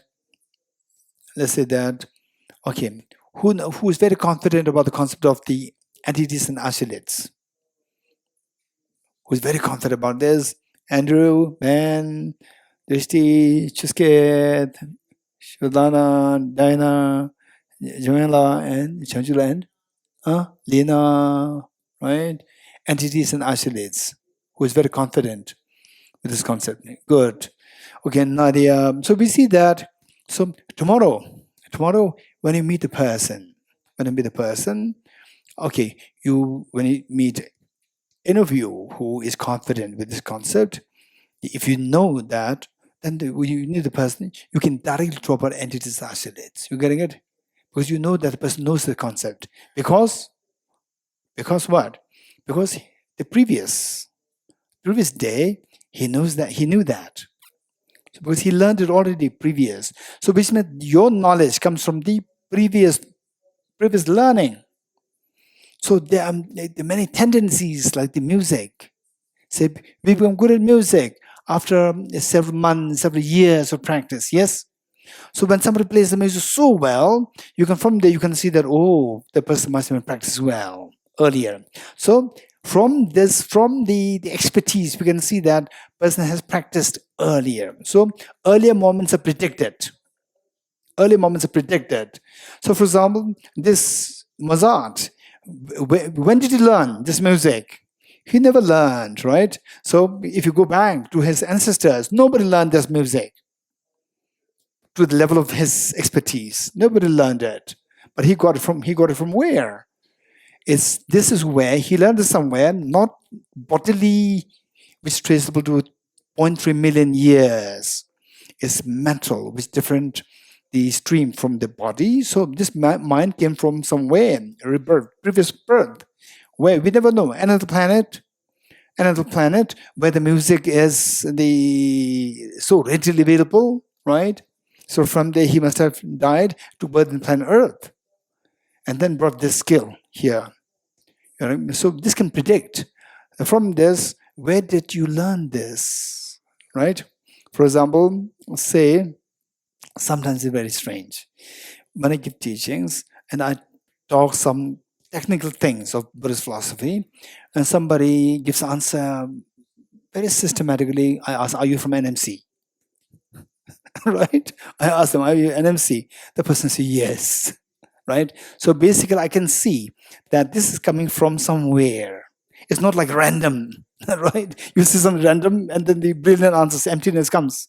No, it's coming from somewhere. You can see what is behind. You're getting it? This is known as the predicting the past. Okay, good. So with this equalizing, you say equanimity. Okay. Yes, Andrea. Yes. Mike. If the mental consciousness can be completely separated from the body, then why don't we identify the mental consciousness as the self? And that is, for example, when we're thinking about emptiness, and we're imagining the body, and we're imagining all its parts disappearing. If the mental consciousness is immaterial and different from the body, again, why don't we identify that as the self? Why does that also disappear? Good question. Okay. Anybody going to give answer to help me? The question is, if there's a mind different from the body, why don't we identify the self with the mind? Because the mind travels, the self travels, the body does not travel, right? So why don't you identify the self with the mind? Are you a student of Acharya Bhava Viveka? Are you sure? There is one great Buddhist philosopher by the name Acharya Bhava Viveka.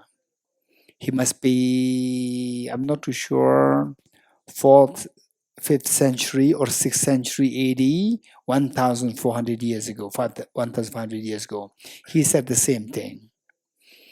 Because that the body and mind, these were different entities, and the body doesn't travel to the next life, the mind travels to the next life, and the person travels to the next life. Why don't you identify the self as the mind? This is what he said. Seems like you're imitating him.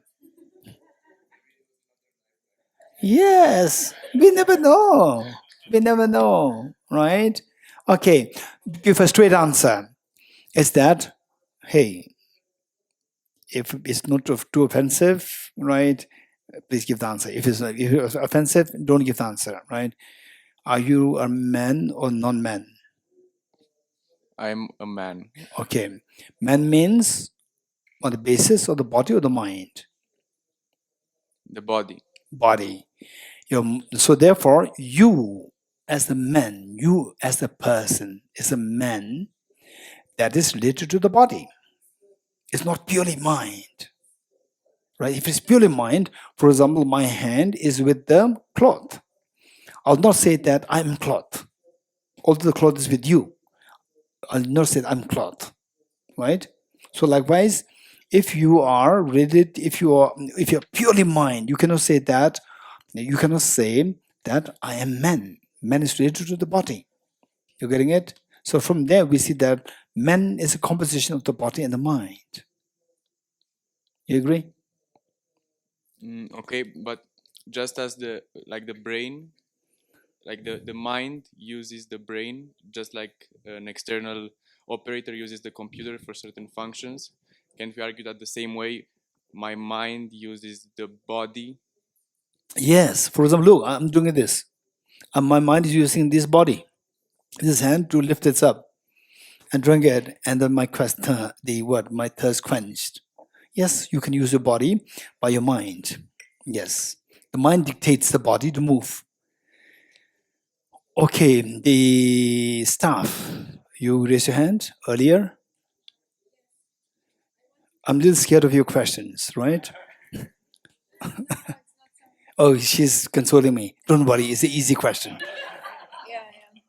No, I just wondering. There are many places to learn meditation, and I wanted to ask which places do you recommend to learn the type of techniques about observing the mind, how it works.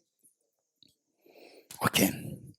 The first, don't rush to go because that we have only 10 days together. Therefore, I was giving you the maximum information. For example, we are together for 10 days, and I'm trying to give the information about the pre-university, university, postdoc, everything together in 10 days, right? Say you are just a small girl, let's say age 5 or age 10. Don't ask, where can I do PhD, right? It's so interesting. It's interesting, but wait. You get the no harm in getting information, but don't rush to do the PhD right now. So first, I would say, do these things, then you become prepared for that. If not, you end up in a very strange thing. You just go with the mind directly, and then you're in your 20s, then you go to 30, 40, 50. After 50, you see that other people, they grow so well. And you are nowhere. You are talking mind. You don't grow at all. Sometimes you can end up in these institutions where you just talk about mind all the time and you don't grow at all. This is very dangerous. You getting it? So the best thing is, go for these programs first, mature, and then you will know. No, it does not really require a specific institute. You have to learn this first. But this, it'll make you the institute who can do everything yourself, not necessarily go out. You can be in your room all the time and then do it yourself, with the self-sufficiency. Okay, good. So now, this sevenfold cause effect. The first is equalizing self and others. No, I see. These equanimity. Equanimity meaning seeing all beings as equal. No biases. That one is more loving and caring towards. I love this group more. I love this group less. This neutral. We are all equal. How equal? That the people who I love so much in this life, in the former lives, some of them can have been my enemies, deadliest of the enemies. Those who do not like today, in the former life, they can be the best of my, my very dear mothers, my very affectionate the people. And the neutral people in this life, they're neutral, but in former lives, sometimes they've been my worst of my enemies. Sometimes they've been extremely kind people for me, right? So thinking from a very broad range in time, we see that everybody is equal. There's no one who is to be treated as exceptionally kind, good, and somebody as nasty. We are all equal. Okay, let me give you one anecdote, which was actually that happened at the time of the Buddha. One of the Buddha's students, Shariputra, and some say it's Shariputra, some say it's another Arhat, but this is Shariputra. Shariputra was going for alms round. He was going for alms round. Alms round meaning for the food. And he saw a young mother, holding a baby in her arms and eating a fish. The mother eating a fish, the young lady eating fish, holding the baby in her arm, and then beating the dog. Let me say it again. What was the young lady doing? Holding her baby in her arm, eating fish, and beating the family dog, beating the dog. The dog who was expecting some meat, the fish, right? And this lady was beating the dog. And there's Arhat Shariputra, if he's the one, from distance you could see this. And what he said, that in Tibetan, Pasha Sashing Maladung. So this lady, what she's doing that she's eating the flesh of the father and beating the mother and cuddling the enemy. You're going to let me say this again. Looking at the situation, the Arhat said that this young lady, she is eating the flesh of the father, beating the mother, cutting the deadly enemy in her arms. What was he saying? That the enemy, this little boy, the little child that she's cuddling, was the very deadly enemy, the neighbor.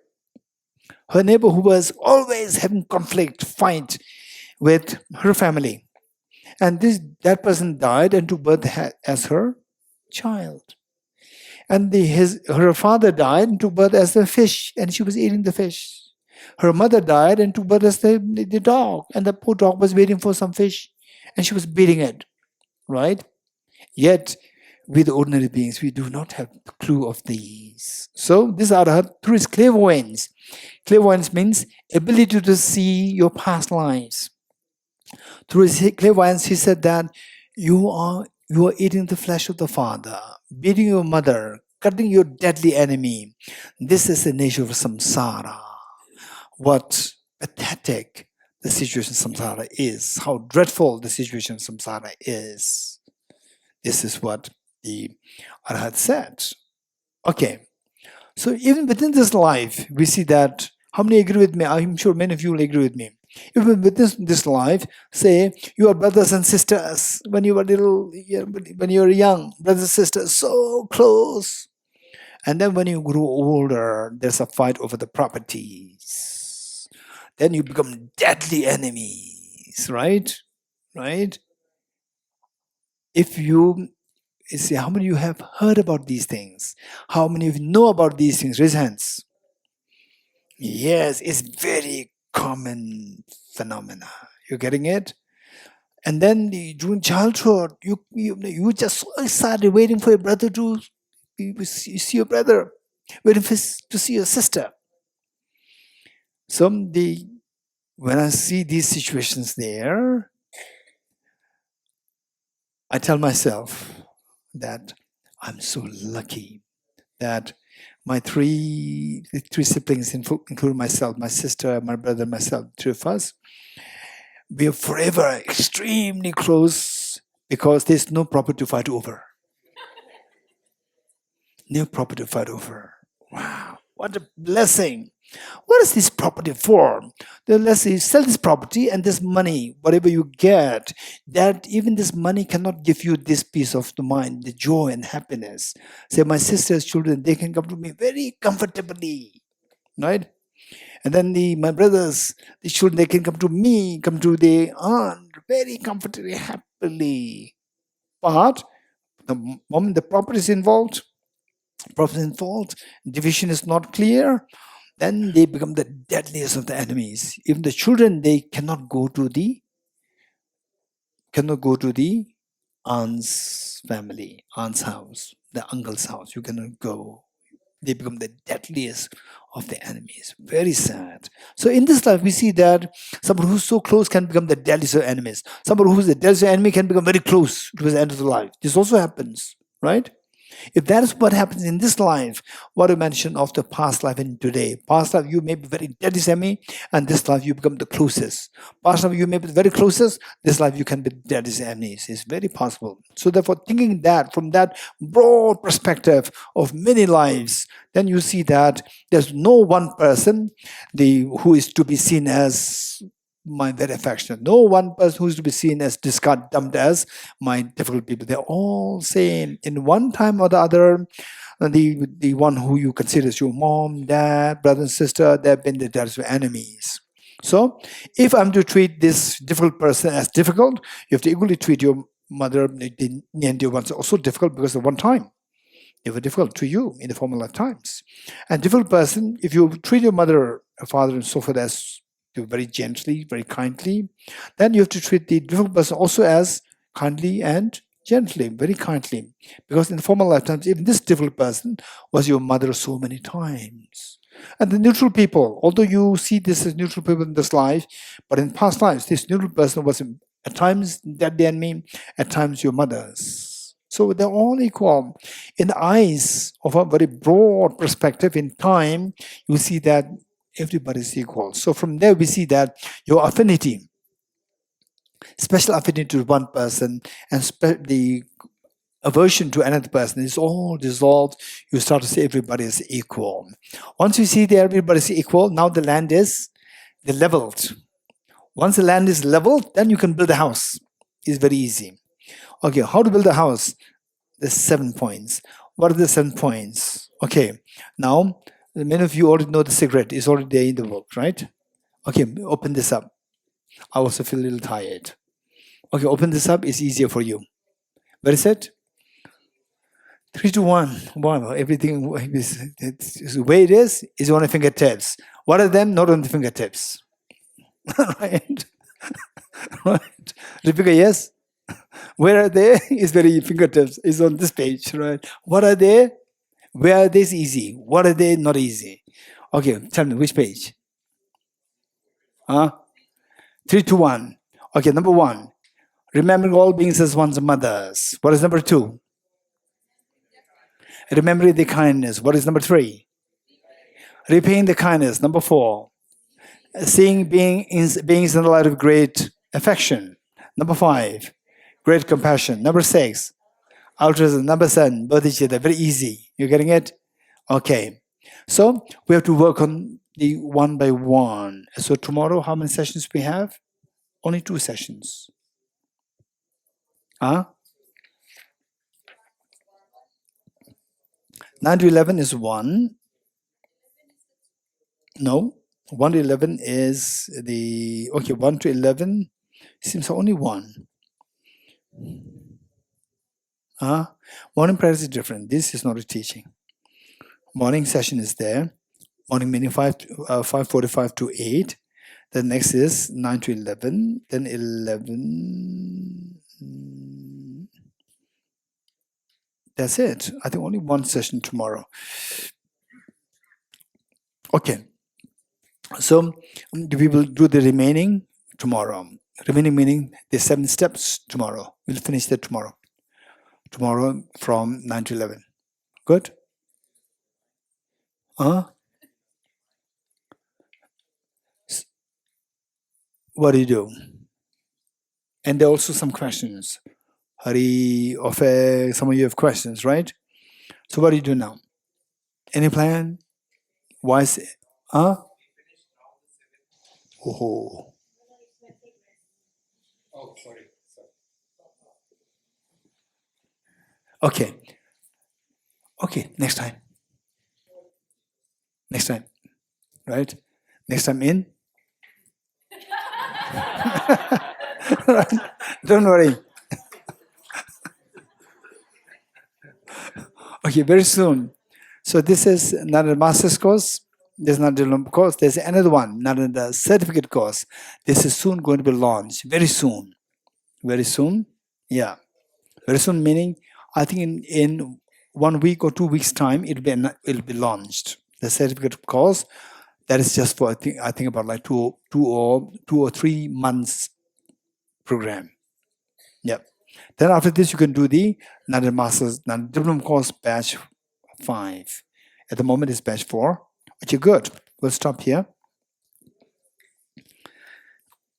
Dedication prayer, page 52. Page 52, dedication prayer.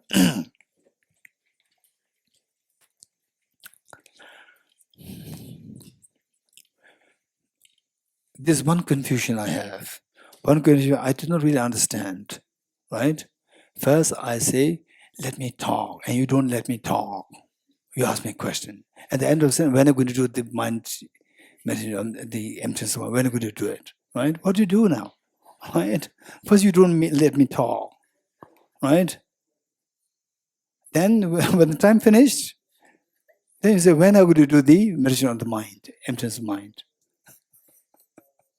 Right? Okay. I don't know, but this my confusion is with your confusion. I don't know.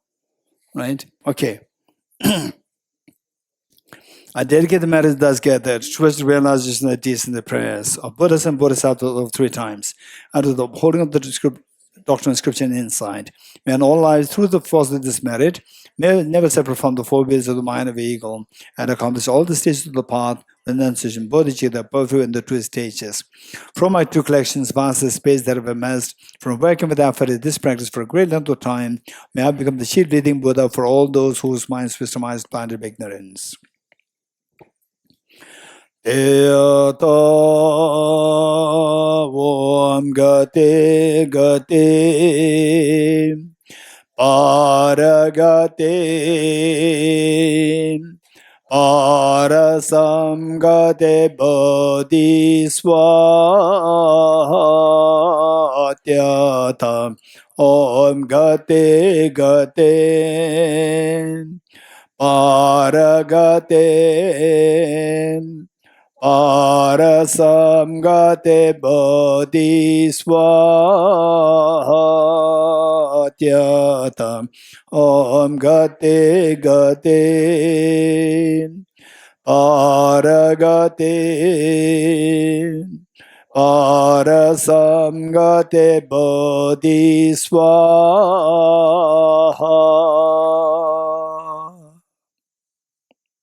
3 prostrations.